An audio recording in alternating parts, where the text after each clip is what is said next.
Weihnachten ist durch. Endlich.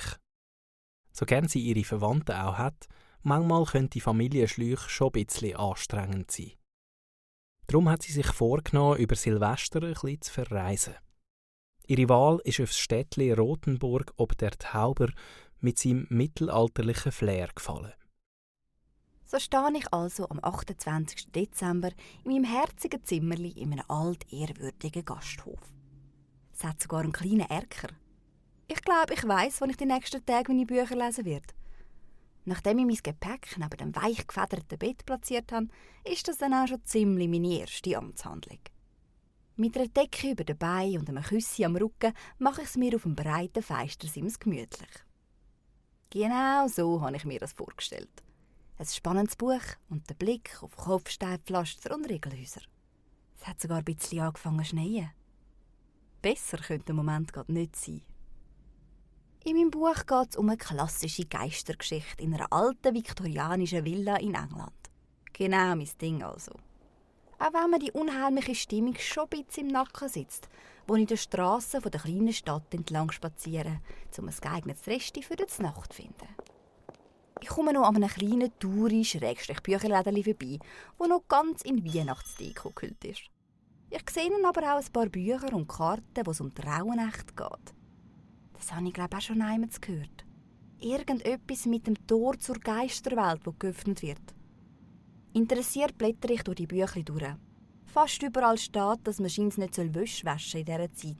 Beziehungsweise vor allem die Bettwäsche und andere tuchartige Sachen soll man nicht aufhängen. Weil sich dort drin Seelen oder Geister verhaken können. Insbesondere von Kindern. Kinder waren ja schon immer meine Schwachstelle. Vor allem, seit ich viel zu jung «The Shining» gesehen habe. Beim Gedanken an die Zwillingsmädchen am Ende des Gangs läuft es mir wieder ins kalte Rücken durch ab. Bevor ich meinem knurrenden Magen angebe und die nächste Beiz suche, laufe ich nochmal an Postkartenständen vorbei.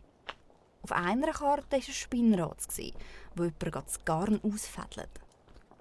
Als ich durch die etwas schliffrigen Strössli auf ein Resti mit bayerischen Spezialitäten zulaufe, versuche ich mich daran zu erinnern, was es mit dem Spinnrad schon wieder auf sich hat. Ich glaube, irgendetwas mit dem Lebensfaden unterbrechen, damit die Geister nicht da bleiben. Im Wirtshaus lasse ich mir das Essen schmecken und tue den anderen Gästen um mich herum zuhören. So erfahre ich dann auch, dass die Rauhnächte in den meisten Regionen von Weihnachten bis etwa zum Dreikönigstag am 6. Januar gehen.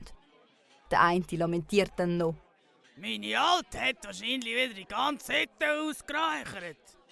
Ich sag dir, eines Tages stirb ich dann wirklich noch in der Rauhnacht. Aber nicht wegen der Geister, sondern weil ich verstecke.» Am Stammtisch hocken wohl, egal wo man ist auf der Welt, immer die gleichen Leute. Nach dem Kaffee haue ich es dann wieder raus in die kühle Nacht. Ich will unbedingt wissen, wie es in meinem Buch weitergeht. Das neue Hausmädchen hat nämlich das erste Mal einen Schatten im Spiegel vorbeihuschen gesehen. Als ich die schwere Eichentür zum Hotel aufstosse, kommt mir gerade eine intensive Duftwolke entgegen. Wer hat denn da so ein furchtbares Parfüm aufgetragen? Ziemlich bald merke ich aber, dass das, glaube ich, kein Parfüm ist. Das sind irgendwelche Kräuter, Weihrauch oder weisse Salbei vielleicht. So oder so, definitiv nicht ganz meine favorisierte Duftnote. Als ich dann merke, dass es in meinem Zimmer genauso schmeckt, reisse ich ziemlich schnell alle Fenster auf. Ein bisschen Verständnis habe ich jetzt doch für den Knusti vom Stammtisch. Die weißen Vorhänge flattern im Wind. Für einen winzigen Augenblick sieht es aus, als würden sie sich um eine Person umwickeln. Ich sehe ja schon Gespenster. Es wird Zeit, dass ich wieder zu denen in meinem Buch zurückkehre. Ich schliesse die Fenster und lese wieder weiter. Irgendwo dort, wo die Nacht in meiner Geschichte angebrochen ist, muss anscheinend auch ich eingeschlafen sein. Ich schrecke auf und brauche zuerst einen Moment, bis ich wieder weiss, wo ich bin. Ich lege mein Buch aufs Nachttischchen und hole mein Bischi aus dem Koffer. Ich soll gescheiter in ein richtiges Bett liegen. Als ich mich zum Koffer runterbücke, höre ich irgendetwas hinter mir vorbeihuschen. Blitzschnell drehe ich mich um. Aber da ist niemand. Das Zimmer sieht genauso aus wie vorher. Vielleicht sollte ich anfangen, ein bisschen weniger gruselige Bücher zu lesen. Ich werde ja schon paranoid. Aber so wie ich mich kenne, würde das nicht lange anheben. Für das sind die Storys einfach viel zu spannend. Mit einem Lächeln auf dem Gesicht schlafe ich wieder ein. Das mal im Bett. Irgendwann, kurz vor dem Morgengrauen, wache ich abermals ruckartig auf. Ich habe das Gefühl, dass eine schemenhafte Gestalt vorne am Bett steht. Aber der Eindruck hält zum Glück nicht lange an und mein Herzschlag beruhigt sich wieder. An Schlaf ist trotzdem nicht mehr zu denken. Ich schlurfe ins Badzimmer und wasche mir mein Gesicht am Brünneli. Als ich meinen Kopf gesenkt habe, kommt wieder das Gefühl von gestern Abend auf, dass jemand hinter mir vorbeihuscht. Ich getraue mich fast nicht, meinen Kopf zu heben und in den Spiegel zu schauen. Was ist, wenn da jemand hinter mir steht? Zögerlich richte ich mich auf und da ist nichts. Boah, ich glaube, das Gesicht waschen allein lange da nicht. Ich brauche eine heisse Dusche. Als ich mein Bischi ausziehe, merke ich, dass ich beim Oberteil scheinbar ein Loch reingerissen habe. Das muss ich nachher dann noch ein bisschen flicken. Das warme Wasser auf dem Körper tut gut, um meinen aufgeregten Verstand wieder zu beruhigen. Nur das Gefühl von beobachtet werden lässt mich nicht vollständig los. Ich erinnere mich daran, dass ich mal eine Doku gesehen habe über versteckte Kameras in Hotelzimmern. Jetzt kann ich die Dusche irgendwie nicht mehr so geniessen wie vorher. Ich steige raus und trockne mich ab. Als ich mich vor dem Spiegel schminken will, sehe ich aus dem Augenwinkel einen Schatten. Ich erstarre. Und dann aber schon fast laut rauslachen. Ich habe mich gerade tatsächlich an meinem eigenen Schatten verschreckt. Wow! Wieder im Schlafzimmer wollte ich es mir noch mal gemütlich machen vor meinem Erkerfenster. Aber ich wollte noch ein Loch flicken. Immerhin kommt endlich das Reisenähset mal zum Einsatz.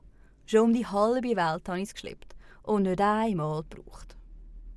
Als ich so auf dem Sims am Fenster sitze und versuche, das Loch zu flicken, komme ich mir ein bisschen vor, als wäre ich eine Hausangestellte aus einer längst vergangenen Zeit. Kurz bevor das Loch zu ist, spüre ich einen kalten Lufthauch im Nacken. Ich verschrecke und stich mir in den Finger. Offenbar so fest, dass man prompt noch die Nadel abbricht. Verärgert durch meine neuerliche Schreckhaftigkeit schmeiße ich die kaputten Nadeln noch mit dem eingefädelten Faden in den Kübel und nehme meinen blutenden Finger ins Maul. Ich brauche frische Luft. Irgendwie stinkt es nämlich auch schon wieder nach Räucherstäbli und nach irgendetwas Schwefelhaltigem. Hoffentlich sind das nicht die Eier vom Zmorgenbuffet später, denke ich zynisch. Als ich das Fenster öffne und die Vorhänge mir entgegenflattern, fühlt es sich so an, als würden sie mich berühren. Ich rede nicht von den Vorhängen. Den ganzen Rest des Tages passieren unheimliche Sachen. Mittlerweile bin ich richtig verspannt und die Angst sitzt mir in den Knöcheln. So habe ich mir die entspannte Auszeit nicht vorgestellt. Ich sehne mich zurück nach dem Fondue und der Familienschläuch. Sehne mich danach, dass die Rauhnächte vorbei sind. Ich bin sonst nicht abergläubisch, aber irgendetwas stimmt da in dieser Stadt wirklich nicht. Auch wenn ich mir nicht erklären kann, wie ich dann das Tor zur Geisterwelt geöffnet habe. Ich versuche mich abzulenken mit meinem Buch. Der Spuk dort drin hat schon fast etwas Tröstliches und ich fühle mich mit meinem Erlebnis weniger allein. Die nächsten Tage werden nur schlimmer. Ich getraue mich mittlerweile kaum mehr die Augen zu schliessen. Ich habe das Gefühl, hinter jedem Ecke lauert jemand. Am 3. Tag wird mir klar, ich muss da weg. Ich packe meine Sachen und reise überstürzt ab. Daheim werden die Geister mich nicht finden. Schliesslich gibt es bei uns keine Rauhnächte. Und die werden ja wohl nicht mit dem Flixbus nachreisen.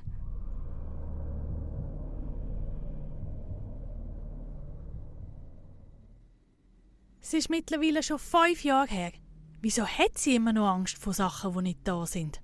Das ist doch nicht normal, sagt Marianne zu ihrer Kollegin und Mitbewohnerin Sibyl. Ich mache mir auch Sorgen.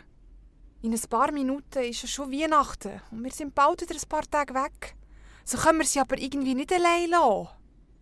Weisst, ich meine, jedes Jahr, es hat sich wieder geleitet. Aber pünktlich zu Weihnachten, Neujahr wird sie wieder richtig komisch. Nicht einfach komisch. Unheimlich. Mhm. Sie macht mir manchmal echt Angst. In dem Moment hören sie einen Schrei aus dem Zimmer von ihrer Kollegin. Sie eilen zu ihr und sehen sie am Fenster stehen. Der Herr Baumann, er will uns alle ins Verderben stürzen!